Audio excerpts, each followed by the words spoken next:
Well, good afternoon, everyone. Welcome to the Capitalized Theater.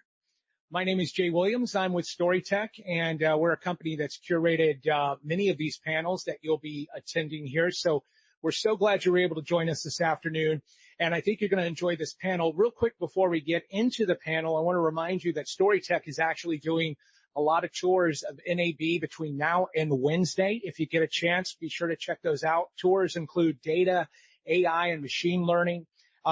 They also include the evolution of TV and video. If you are interested in those tours, right upstairs in room 218, there is a scan code that you can scan and get registered for that. But it's kind of a nice executive summary of NAB, especially if you're interested in a certain area where you can actually get through that a lot quicker. So hope you have a chance to take advantage of that.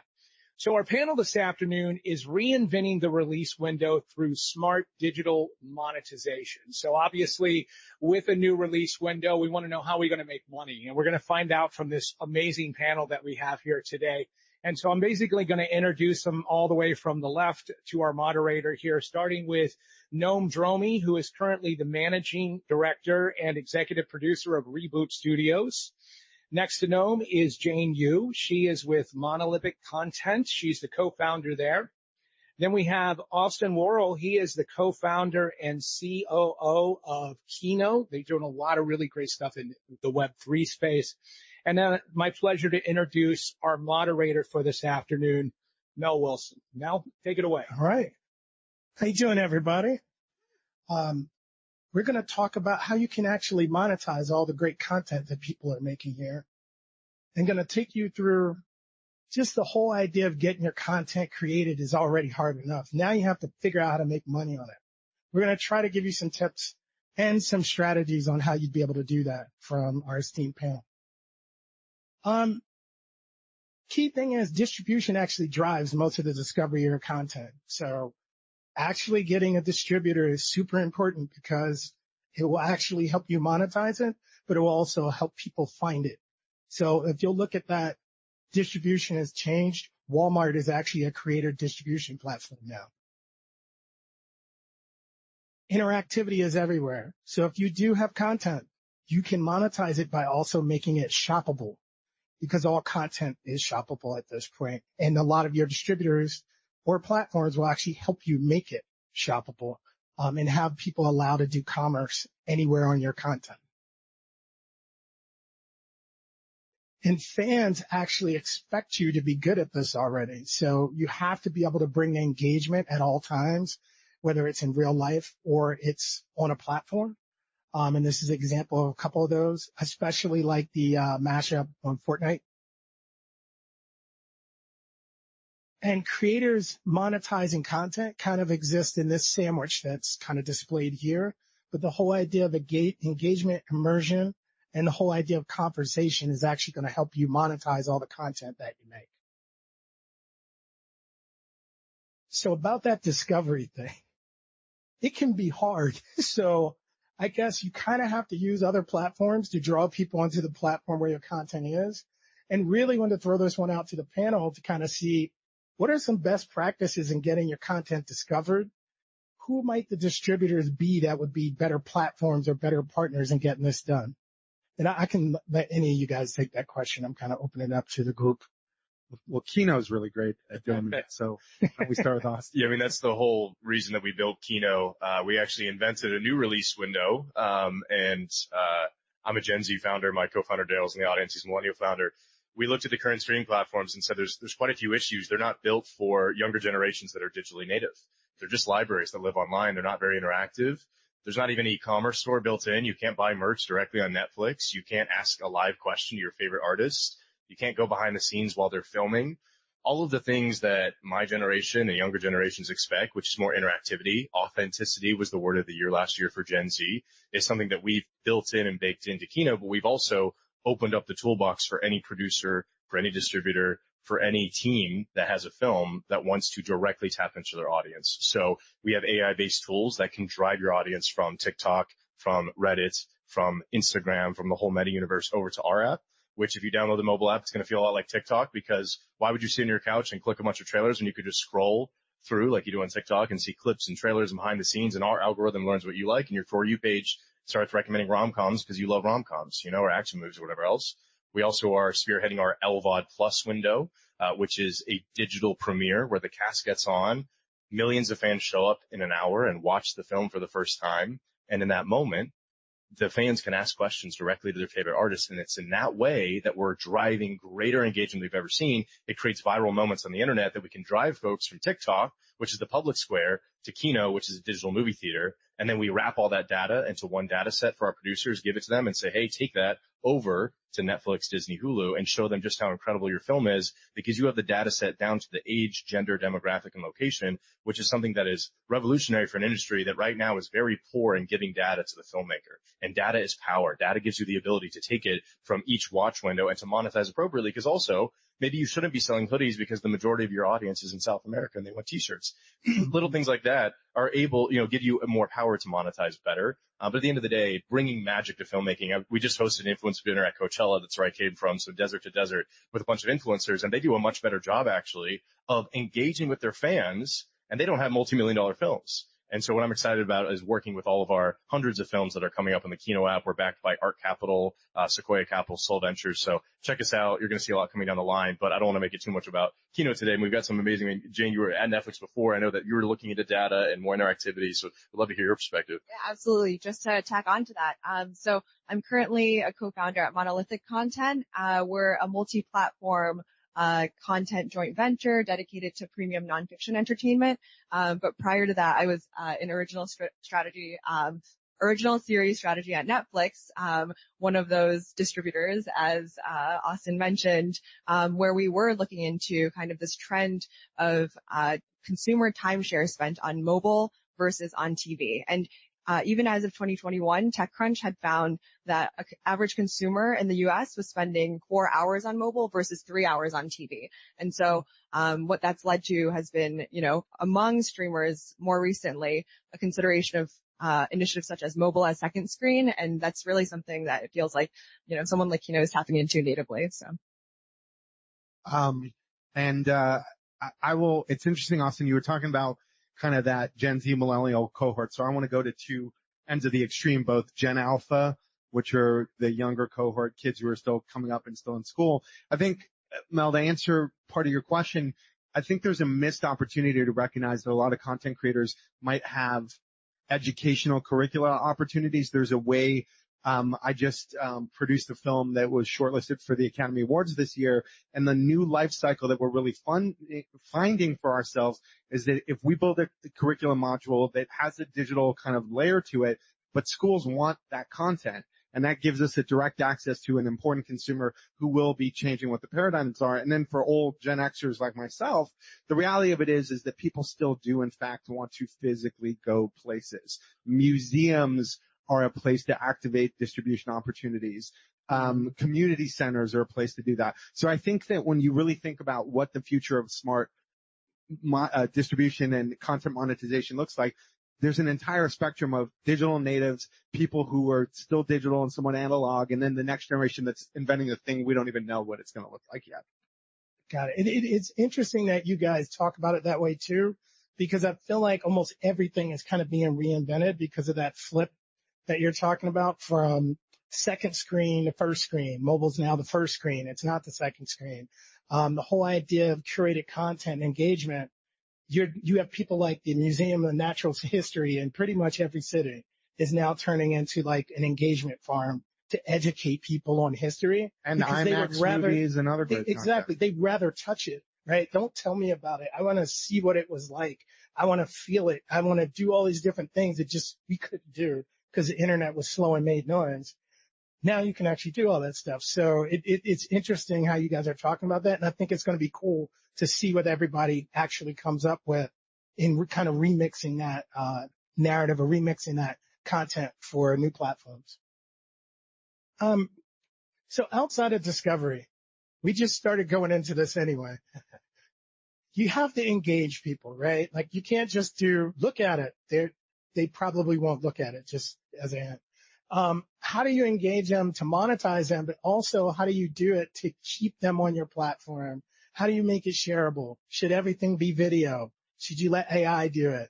What type of platform should you deal with to engage with the clients you're trying to get, but also engage with the advertisers you're trying to get. Because I will say this, I talked about this right before we got on stage.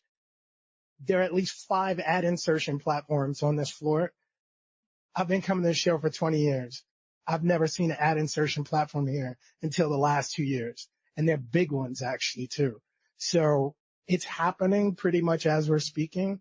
All of these things are becoming part of the engagement of a consumer. So I kind of really wanted to ask the panel, like, how do you guys see that? Like brands getting involved to kind of be part of what you're doing with users? Well, this kind of, I had this thought earlier, but it's relevant to the segment. But I think that we're starting to leave the content era, which really Netflix created, right? Streaming wars created this content era where we had billions of dollars of content, too much, and it trained all of us consumers, particularly my generation, Gen Z, that we could get unlimited content for $15 a month and just watch TV all day. We spend 7 hours on average per day, my generation, Gen Z does. And the majority of that, actually now, though, is on TikTok. And so the reality is you can't create content anymore. You have to create experiences. The problem with content is there's so much out there. And so your $10 million action movie is going to compete with the $5 TikTok that probably is actually going to get 10 million more views than your film is if you don't do it right. Mm-hmm. And so we're actually seeing sort of an economic disparity in content that's out there. And so you're just creating content. That's not what the consumer wants anymore. They said, yeah, I've got plenty of that. I've got YouTube, I've got TikTok, I've got Reddit, I've got Instagram, I've got everything under the sun. Now I want experiences. I actually give real life examples sort of when I talk about these things. My little sister, who's on the border between Gen Z and Gen Alpha, she said, I don't even like Hollywood stars anymore. They're not real. Influencers are real. I can see them. They do their makeup in front of me. They eat their cereal. They're real people. They do live streams. I feel like I'm in their life. Hollywood stars aren't real.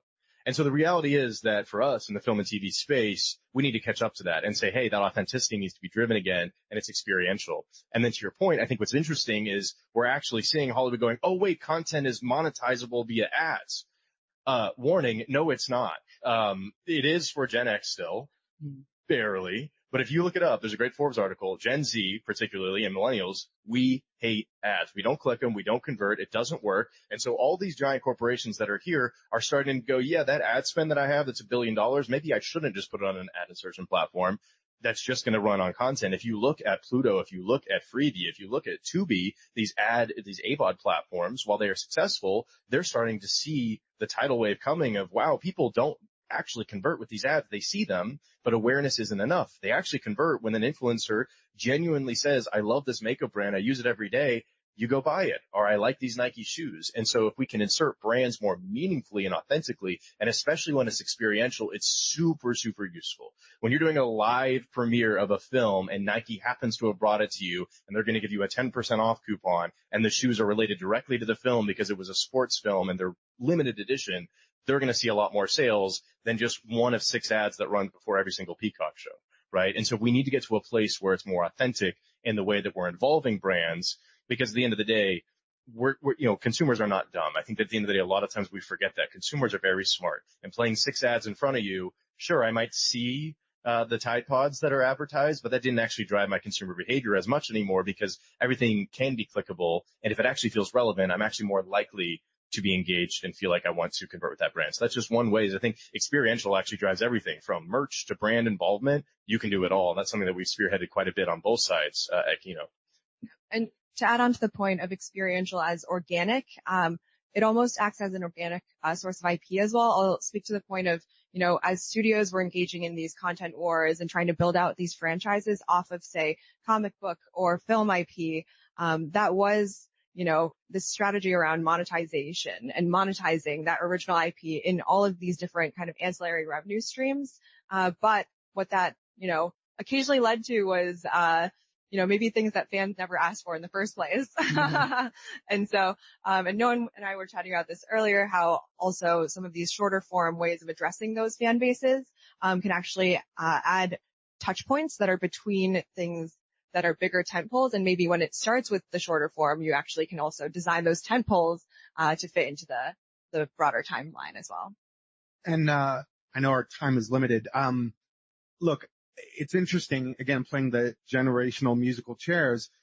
Boomers grew up in the golden age of TV where it was brought to you by Texaco, brought to you by whomever. So these interesting cyclical trends of how brands are engaging for share of mind, share of market, and the inefficiencies, particularly with time shifting, you suddenly realize that, well, brands can't really do that anymore. So everything these folks have touched upon. Also a recognition, which I think is important for everyone in this audience who is a content creator. I think we're forgetting important segments and audiences. I was telling Jane that I love going to trade shows and conventions for things I know nothing about. The Cattlemen's Association, the folks who are in the aeronautics space or whatever, because they're still trying to reach an audience. And sometimes content is a way that no one would ever think to even come and have that conversation with them. I think content creators have to be very nimble in their recognition that, like Kino, they're emerging platforms. The idea, if you're in the feature film business, it makes no sense to release in 6,000 theaters if you're not a 8-quadrant movie. But if you knew based on data sets, and there's some great companies that I can speak to, Metamedia being one of them, where you can geo-target based on zip codes and go, okay, well, I know I have a film that has a predominantly Latin cast. These are markets where that'll make sense. You have to be thoughtful in how you're pushing content out in the world and just navigate it in a way that content creators often simply have never learned to do. If the main takeaway from this brief panel is anything, is that with organizations like Kino and the work that Jane is doing, I work for a studio that is an offshoot of a nonprofit. So there are even sort of interesting models by which you can have people come in and participate in it because the values, vision, and mission of the nonprofit are consistent with things that they care about. So they want to support content that does that. It's no different than green investing, for example. So those kinds of things. Definitely. I mean, the cyclical thing of it for me, because I come from a lab background, we're supposed to look at things like this. It's just interesting to me that you're just kind of watching it play out faster, right? So the whole idea of brands wanted to be people for a minute, and then we figured out brands really aren't people, and they're not all that moral either, right? Like, for the Barbie thing, I think Barbie is a movement more than a brand. Yep. But for brands, they're now trying to figure out how they can add to people's experiences because it's the only way they can really be authentic. Like, they can kind of talk about issues, but truthfully, if they give you a decent experience that's important to you and they can have an authentic interaction with you, that's more important than them being your best friend. And I think they're finally starting to get around to that. And I think platforms like Kino and some of the other emerging platforms will help them do that. So the last one is about merch. I'm assuming everyone knew I was going to get to this slide. And it's just, how do you add in commerces or transactions of viewers and listeners without being creepy? What should you include? What should you exclude? Should you take all of their crypto? I mean, should you find ways to interact with them across multiple different formats of money? Because now money has different formats too.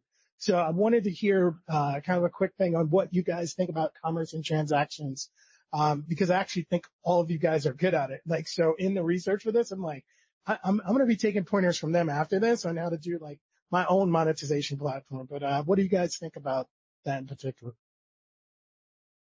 I mean, I can definitely take it. I mean, this is a core piece of our tool set at Kino. So the way I like to look at it is it should be a piece of tooling. It shouldn't be top down. It should be bottom up. So whenever we have a production team come to us and we've greenlit them to be distributed via Kino, merch is always part of the conversation. And they say, well, are you going to take care of that for me? I say, yes, we do have a team that can do that, but I'd rather if you did. I'd rather if your artists, your team that was on set, that made this film, who knows authentically what this film is about. Merch for a horror film is very different than merch for an action movie. You know, you can just print t-shirts and put pictures on it, but at the end of the day, get creative and your fans are going to love that, right? And merch is a huge segment that right now is being overlooked by the film and TV space, except for the large tentpoles, the Barbies and the Marvels, right? But small independent films should also look at it, particularly if you have viral talent. So an example on our platform is All My Friends Are Dead, which is a joint venture between Kino as the LVOD platform, and Cineverse as the distributor. The viral talent is JoJo Siwa, who right now just went through a Bad Girl rebrand. She's the hottest thing on the internet. And Hot Topic is one of the partners, so there's a brand involved. And our team is working directly with the production team to create all sorts of merch, because at the end of the day, we said this needs to be authentic. This needs to be cool. It needs to be related to JoJo as the talent, Jade Pettijohn is an incredible actor that's in it as well, but also the content type. Because if you just keep printing T-shirts like a factory line, people will buy it, but at the end of the day, they're going to buy it in less. So what we like to say is we've created the tool set that when the production team comes, they can do it themselves. I said we can do it in-house, but at the end of the day, we want to empower you to do it. So I think that's what's important, is allow the artists to do the creative part and then take away the friction and the difficulty with the tool set. We have it built in, right? It's very simple. You don't have to worry about the logistics, the supply, the printing, the sales, the transactions, credit cards, processing, all of that. We as a tech company, we've got that covered.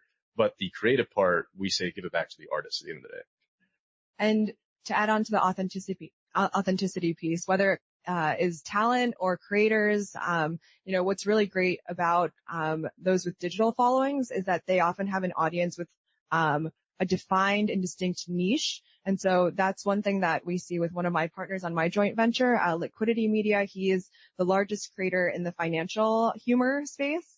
And merch is definitely a big piece of his strategy and his offerings. And what you see is it often also leads to actually organic marketing among his community, in that they're sharing stories with their merch. And it because it is a community that is so plugged in with each other, and also their willingness to pay is also often driven by what their community is sharing and looking at. That's led to, kind of continued a flywheel of growth. We have a young man in the audience who is part of a content platform and the voice of an online character called the Tax Potato. And one of the things that particularly resonates for me about that is the idea that something that is a shared experience, which is happening Monday, which is everyone's got to do their taxes, people feel overwhelmed by it. There are products and services that are out there. And that's a very creative application to use content to, first of all, try and demystify all the intricacies of how you file your taxes. But then obviously where they're learning leading up to from a merchandising standpoint is we'll sell you tax preparation services. So I think, Mel, that the reminder here is that we also have to expand how we think about what merch is. It's physical goods. It's virtual goods. It's also an idea that like merchandising and experiences really do kind of go hand in hand in a way. And at the end of the day, if people resonate and respond, if content resonates and audiences are responding to it, particularly in these subset niches like Jane just spoke about, have something for them. It's the idea that if you leave a great event, it's always nice to get a gift bag. So treat how you approach the content you're creating, gift that experience, but then also create the incentive and the upsell so that people will actually buy things. Shirts are cool, but I don't know about you. There's only a certain amount of concert shirts and hoodies. I went to like a dozen concerts last year, and at a certain point, I'm like, I really need another hoodie. But if there was some extension, some cool piece of swag that could be there, and it just requires the same creativity that goes into making content has to go into how you're selling it, how you're merchandising that. Another important thing that people often forget about is music, because the truth of the matter is that people really, how music over-indexes in the TikTok ecosystem, in the Instagram ecosystem, sell product. I just produced a film that came out on Prime last week it's a throwback to an 80s hair metal band, and it's the acting debut of John Bon Jovi's son. What did the filmmakers do? The week the movie came out, we put the soundtrack on Spotify. The soundtrack's already doing better than the movie. So. Well, I was going to add and say, merch isn't just merch too. It's not just, if we look at it as only a way to drive revenues, you're doing it wrong. It's a great marketing tool. And I hate the word marketing in the sense it's actually a community engagement tool. A cool t-shirt, people can walk around and see it. They make posts in it, but go beyond that. Not to be crass, but the bathwater candle from Saltburn went viral, and people were talking about Saltburn nonstop, right? It's also a way to build loyalty for a fan to go, I have this hoodie, I have this stuffed animal, I have this weird candle that smells like some portion of the movie that we won't get into. Yeah, Jacob Elordi. And then the music is great too, because music can be put on TikTok as background music, which then goes viral, and then you're driving people to see the content. So at the end of the day, yes, it's a great financial source as well, but also it can do things to grow the community and grow the fandom. Got it. So what you're saying is all this stuff works together.